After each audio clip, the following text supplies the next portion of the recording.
Hey folks, it's your buddy Mike Messier. This is Mike's instant audiobook review of Tulsi Gabbard for Love and Country. If you don't know who Tulsi Gabbard is, you may have seen her on the Joe Rogan podcast or the YouTube clips on Joe Rogan. She's often on Bill Maher's panel of guests. Basically, she's, from a physical aesthetic standpoint, probably the most attractive politician in the United States going these days on the female spectrum. And Tulsi is from Hawaii.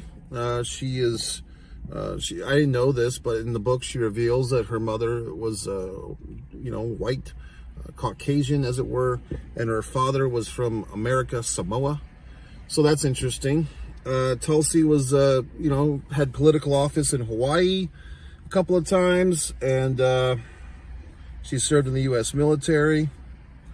And she ran for president in 2020, where she got a bit of fame because she was on the Democratic side of things, and on the Democratic debate night one, I guess they had so many Democrats ran for office, they had to split them up into two nights. And Tulsi went after Kamala Harris, who was kind of like, protected, or kind of the golden child of the Democratic Party at that time. And Tulsi went right after her on some hypocrisies, I believe about smoking the old ganja. I believe that's what it was. And so Tulsi found herself kind of being exiled and not really welcome to the reindeer games anymore of the Democratic Party. And she goes into more details on that in this book. And she eventually left the Democratic Party. And you might be thinking, okay, well, now she's a Republican. Well, I don't think she is. I don't think she's officially declared herself a Republican. She has been on, Tucker Carlson's podcast or show or whatever. But I think it's just kind of interesting that we're in such a divided society now that it's like if you're on someone's podcast or if you say one sentence, suddenly people have this whole outlook of your life, like you're on this side of things or that side of things, or you must think. And I've had people accuse me of things, it's just absurd, and people are assholes, you know what I mean? But Tulsi's got a good spirit, and if anyone asks, well, Mike, who would you vote for president? I always mention Tulsi Gabbard, and to me, she's kind of like picking up the torch of individual thought that a Jesse Ventura, although he's still doing that himself, but Jesse doesn't seem like he's up for running anytime soon. That ship might have passed if Jesse Ventura was going to run as a third-party candidate. Tulsi, I think if anything, she will probably eventually join the Republican Party. And I could see her doing really good things because I think she is very middle on a lot of topics, but not all topics. I mean, some things she really has strong opinions and values and thoughts on. And we get into that in this book. So this book is not necessarily a biography or a memoir. I don't know if there's a biography or memoir that she's already written. This is more of a state of the affairs. This book will probably not age particularly well, just because, 5 years from now, 10 years from now, maybe some of the timely topics discussed in this book won't be such an issue, or they will have been resolved one way or another, or we'll all be dead.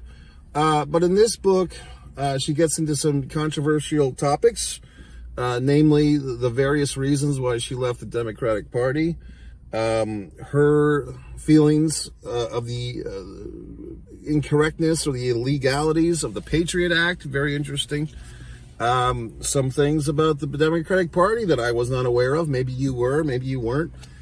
Jumping Joe Biden. Everybody else, it's really like quite a statement, quite a book of secrets revealed, so to speak.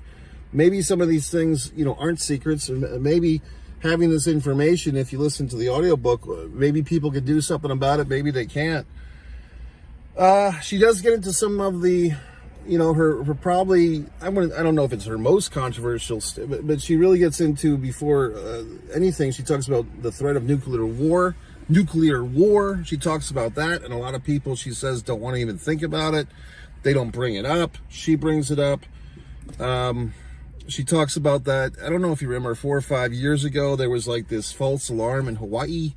And she says all the Hawaiian words properly, which is kind of fun. Like she says, like the way that she even says Hawaii, I can't even do it. It's like Hawaii, like she pronounces every A and I, Hawaii, and then she's always saying aloha, the spirit of aloha, you know what I mean? Like, it's kind of fun when like someone who can actually speak the proper cultural words says them, because then you feel like a dumb white asshole when you can't. But she says all the words properly.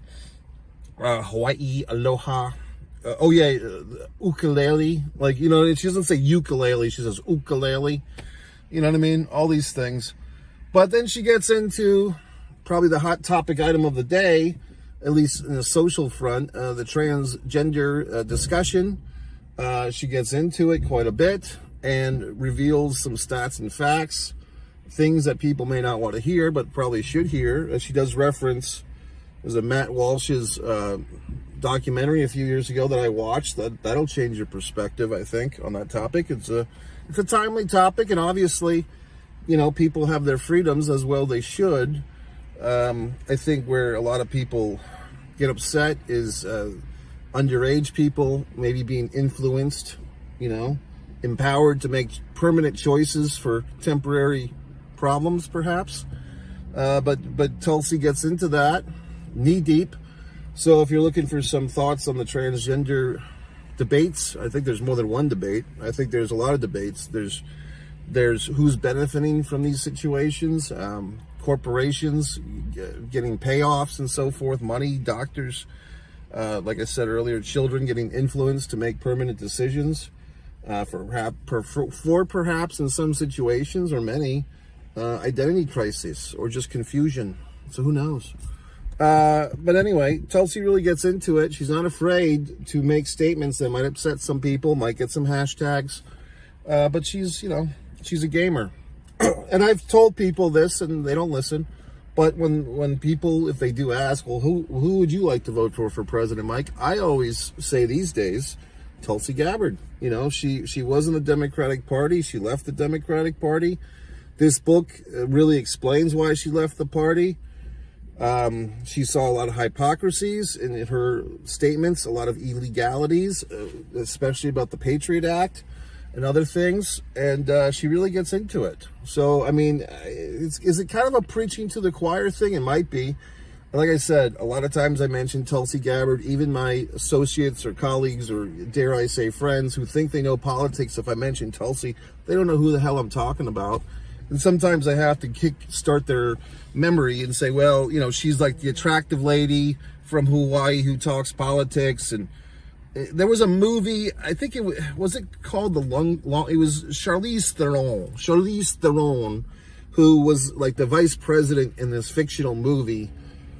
Was it called The Long Shot, or was it called something else? But basically, she's like the vice president, and she's gonna, you know, run for president. And then she has this, Seth Rogen becomes her boyfriend through a couple of circumstances, and so on and so forth. Pretty good movie. I don't know if I did a Mike Sense to movie review on it back then. I don't even know if it was titled The Long Shot, but it was Charlize Theron playing the vice president who wanted to become the president.